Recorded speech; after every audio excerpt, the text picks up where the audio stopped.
Hi Leo! Hi din sa ating mga new subscribers. Ako po si Yan. Welcome tuloy po dito at sa ating mga returning tambayers. Thank you sa inyong walang sawang pagtambay. And of course, kung hindi nyo pa knows, meron pa po tayong other channel. Link is down below sa ating description box. So if interested, just click that link at mariredirect na rin kayo dun sa ating other channel kung saan nag-upload po tayo ng daily collective readings for all signs. Yes, you heard it right. Araw-araw din po iyan, kagaya dito sa ating main channel na The High Priestess. Okay? And thank you so much sa inyong walang sawang suporta. Thank you from the bottom of my heart, Leo. And yun nga, wala tayong gender ha, babae, lalaki, LGBT, lahat welcome. Pwede rin pong iswitch yung mga roles dahil possible talaga magkapalit-palit kasi isa itong general reading and at the end of the day, lahat po kayo ay may free will na free nyo pong gamitin anytime, anywhere. Kung may cross-watchers dito si Leo at kung may Leo placement sa kanilang natal/birth chart, welcome din kayo. Just take only what resonates, guys. So let's go ahead and check these messages for Leo, please. Thank you so much, Archangel Michael, together with the angel guides. Can we get messages for Leo? What does Leo needs to know? Messages for Leo, please. Leo.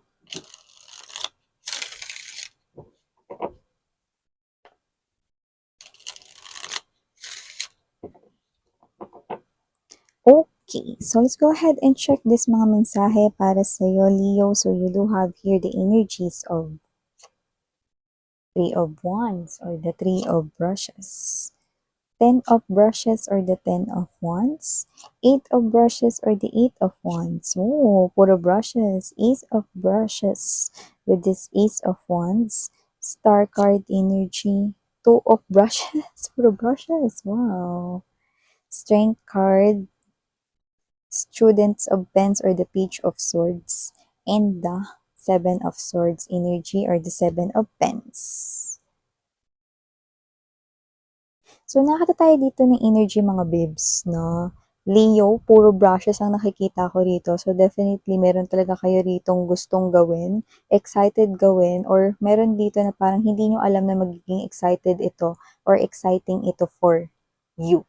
Yan. So, meron tayong nakikita rito, no, na posibleng ito ay marami-rami sa inyo mangyayari pa lang ito, pero mukhang makakapag-relax ka dito sa newfound ninyong hobbies or bago ninyong posibleng maging hobby or isa sa mga parang baka maging personal nyo rito, no, na mga kainteresante-interesanting gawin, no? So, pwedeng ito ay kahit ano, no? So, you will found this newfound ninyo, no, na parang hobbies. Like, pwedeng kahit ano yan.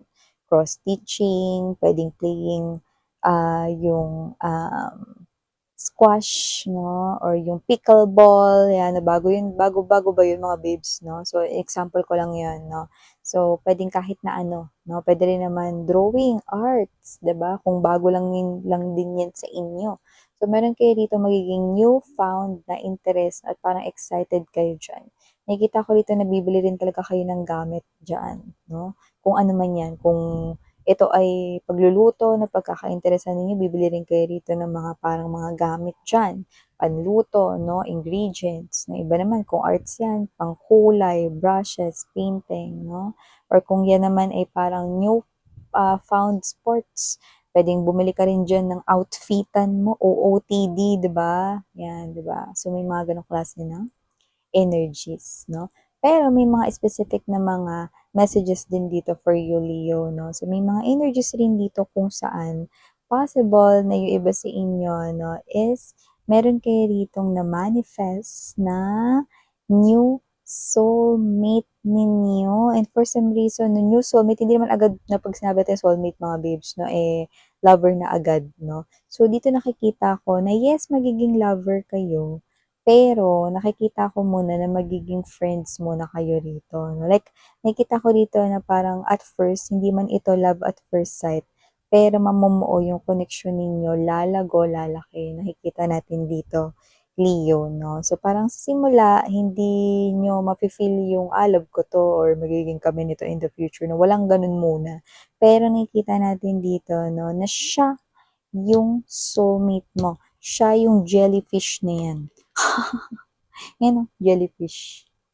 Diba? So, nakikita ko rito na siya sa lahat rito, no, ng creatures, este. Lahat ng mga makaka-connect or naka-connect mo before 'no, lalamangan niya ito dahil kakaiba siya. Okay, lumalabas siya dito 'no, bilang someone right here na very komportableng kasama, very familiar, and nakikita ko rito na very happy ka. Parang alam mo yung isipin mo lang 'no, na meron kang someone like him or her sa tabi mo, okey na parang lahat ng problema 'no, kaya mong i-wash out, 'yan, oh. So kung sino man siya, magsisimula kayo sa pag-establish ng friendship, and love is to follow na lang. Yan oh, may gano'n. So, nakikita natin dito na kung sino man siya, siya yung romance is blooming mo is Scorpio. Yan oh, Scorpio? Baka meron siyang Scorpio sa kanyang natal or birth chart Doesn't have to be na Scorpio lang yung kadil ninyo, no? Pero meron siyang energy mga babes, no? Na posibleng kung sino man siya, siya na rin yung una at huli mo talagang magiging ka-in relationship, 'no? Kasi siya na yung una at huli na bakit gano'n? Kasi kaya gano'n dahil siya na yung mapapakasalan ninyo, 'no? Siya na yung una mo rito 'no, na parang una sa lahat 'no, na pag-step ng new beginning sa pag-aasawa, siya na yung umpisa mong makakasama 'no. At huli, kasi siya na rin yung huli mga babes 'no, na iyong makakapiling 'no. Kumbaga mga babes 'no, kung may pila man sa inyo or sa panliligaw sa inyo, tapos na ang pila dahil may nanalo na. Yan, no? So, may ganong klase ng energy, Leo. So, maliban dyan, nakita rin tayo dito na ng iba pang mga mensahe para sa iyo, Leo. Possible na kayo ito na meron kayo rito na parang pinaplano, pinaghahandaan, pinag-iipunan na rin, no? Na may kinalaman rito sa inyo ritong future or mga plano sa hinaharap, no? At medyo matindi ang pagpo-focus nyo dyan, no? At nakikita ko rito na dahil matindi ang focus nyo dyan, mayroon din ditong mga gagambala sa inyo. So, nakita ko rito, no, na kaya ko binanggit yung pinag-iipunan ninyo. So, pwedeng may binabala kang negosyo in the future.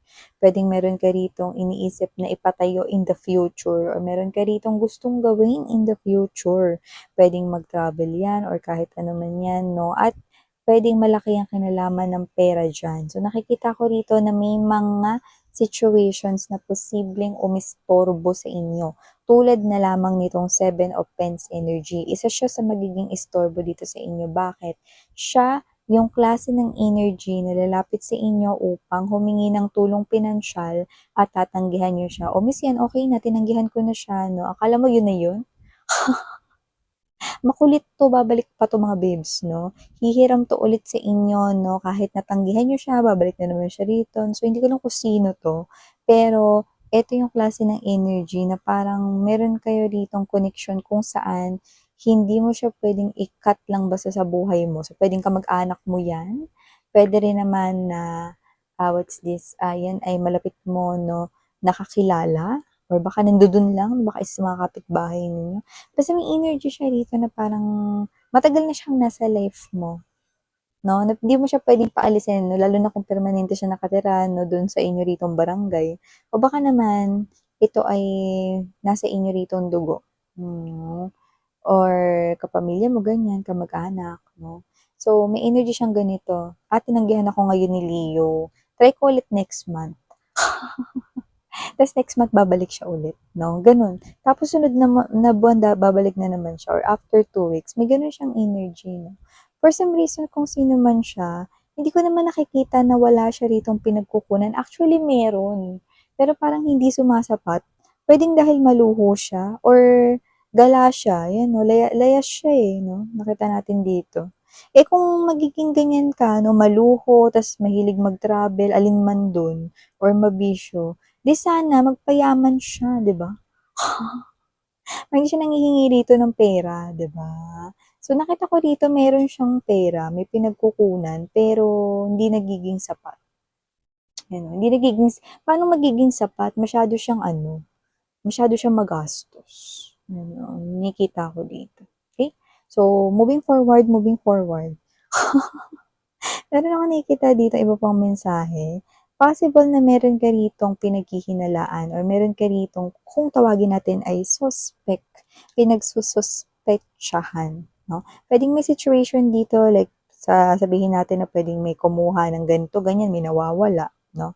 Or pwede rin naman mga babes, no, na puwedeng ibang suspecha naman ito, no, na parang about naman 'to sa malapit sa inyo 'no, na parang may alam ka pero, ito ay suspecha pa lamang hindi ka pa sure 'no. So, puwedeng ito ay nalaman mo tungkol sa isang kakilala 'no. Kunyari ganito example, nakita mo yung boyfriend rito 'no ng iyo ritong friend, pero hindi mo siya na-meet talaga as in person kaya hindi ka sigurado kung yun ba talaga yung boyfriend ng friend mo o hindi. Lalo na kung nakita mo lang ito sa di kalayuan 'no, ta's nakita mo siya, puwedeng meron siyang kasamang iba, pero hindi ka sure kung siya yun kasi hindi mo naman siya natingnan ng maigi nung first time mo siyang nakita, okey? Na-gets niyo ba? Example gano'n 'no. So, nakita ko dito mga babes 'no, na because of your curiosity, parang kayo ito 'no, na gusto niyo munang alamin kung 'yan bang inyong curiosity ay tama, ang inyo ritong suspecha, hinala, or kung may kumuha man dito ng bagay na nawawala na gusto niyo munang kumuha ng ebidensya rito ano, para mapatunayan, okey, na itong tao na 'to 'no, ang kumuha talaga at nakita ninyo, 'yan 'no. So, nakita ko na may gano'ng klase ng sitwasyon dito. Yung iba, nakita ko rito na parang baka piliin ninyong manahimik o 'wag na lang makialam o 'wag na lang magsalita 'no, pero nakita ko rito, darating at darating talaga yung time na makikialam kayo rito kasi mauulit yung sitwasyon na 'yan kung pipiliin mong manahimik. So yeah, ito yung mga messages right here for you, Leo. Thank you so much. Again, I'm Yuriana on Sarang Hiyo, Love in Light. Ayun.